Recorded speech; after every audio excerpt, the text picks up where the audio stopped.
নমস্কার বন্ধুরা, তোমরা সব কেমন আছো? আশা করি খুব ভালো আছো। ডাব চিংড়ি অনেকেরই পছন্দের একটা রেসিপি, সেটাই তোমাদের সঙ্গে শেয়ার করব।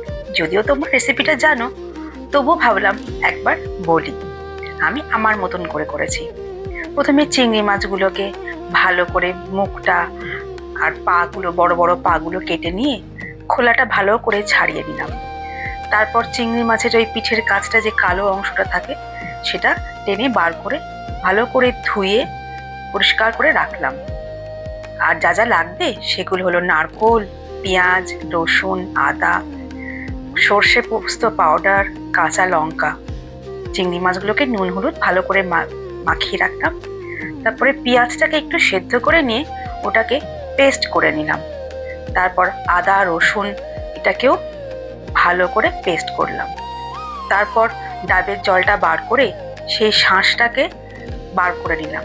অল্প কচি শাঁস নিতে হবে এবং সেটাকে পেস্ট করে নিলাম। নারকোলটাকেও টুকরো টুকরো করে কেটে মিক্সিতে ওটাকে পেস্ট করে ওটা থেকে দুধটা ভালো করে বার করে রাখলাম ছেঁকে নিয়ে। এবার একটু উষ্ণ গরম জলে সর্ষে পোস্ত পাউডারটা গুঁড়োটা ভালো করে ভিজিয়ে রাখলাম কিছুক্ষণের জন্য। তারপর কড়াইতে সর্ষের তেল দিয়ে গরম করে চিংড়ি মাছগুলোকে খুব হালকা করে একটু ভেজে ওটাকে থালার মধ্যে তুলে রাখলাম। তারপর সেই ভাজা তেলটার মধ্যেই একে একে মিশালাম পেঁয়াজ বাটা, তারপর আদা রসুনের পেস্ট, তারপর দিলাম পরিমাণ মতো একটু নুন, সেটা তোমাদের স্বাদ মতন দেবে।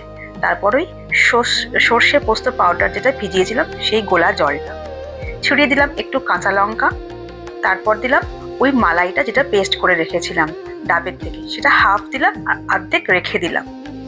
তারপর একটু কষে যে জলটা দিলাম সেটা ডাবের জলটাই দিলাম।